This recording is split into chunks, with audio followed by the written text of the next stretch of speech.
Welcome back to the Archive Network. Aurelius here, with Malik, curators of the Treaty Archive. We left Treaty of Utrecht last time, and the Treaty of Utrecht is more than a peace deal.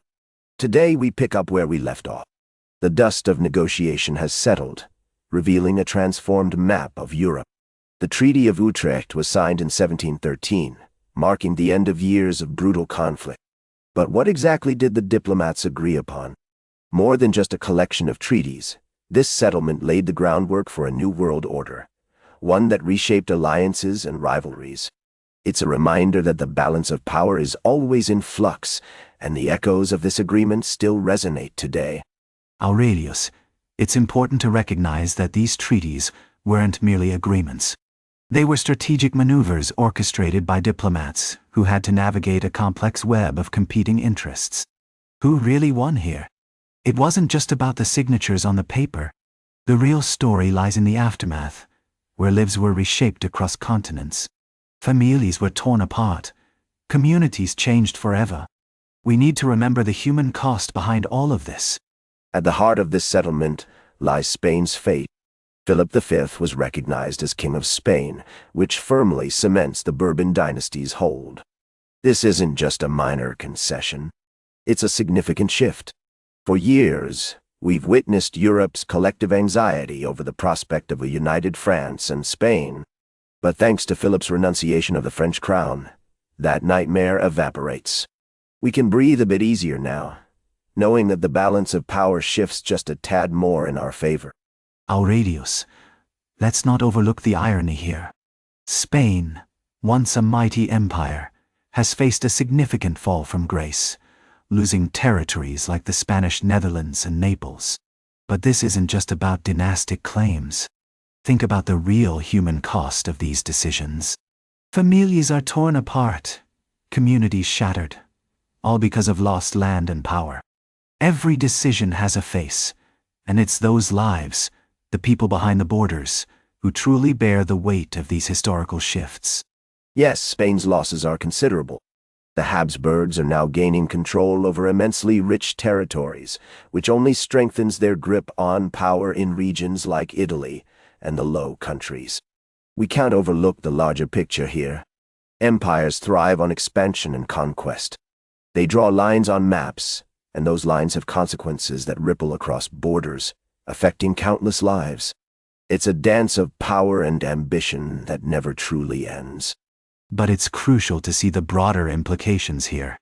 Sure, the Habsburgs might gain new territories, but they're also inheriting a heavy burden. Managing these lands will stretch their resources thin, and that affects real people. Spain's losses aren't just about weakening a rival. They shake up the entire power balance in Europe.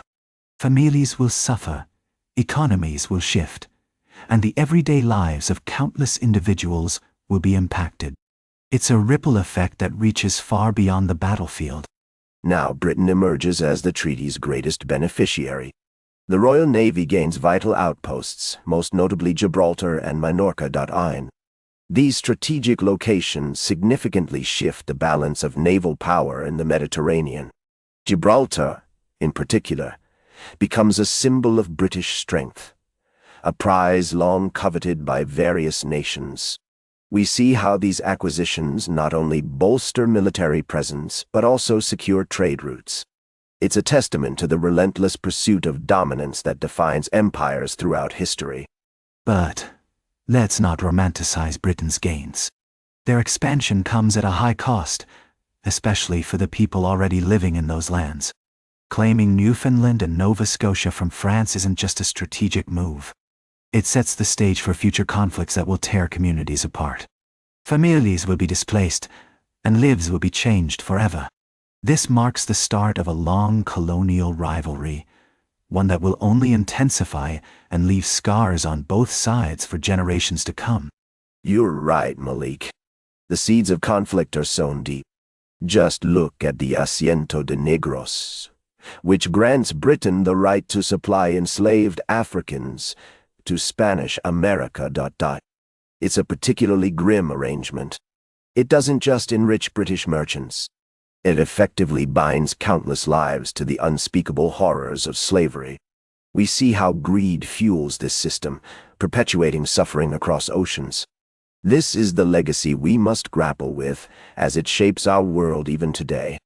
This concession really underscores the heavy moral cost of empire building. Sure, Britain might be reaping economic benefits, but the human price is staggering. The Atlantic slave trade will deepen, leading to millions suffering unimaginable horrors. History tends to gloss over these personal stories, but they're crucial. Each number represents a life, a family torn apart. We can't forget that behind all these decisions are real people paying the price for someone else's gain. Their stories deserve to be heard.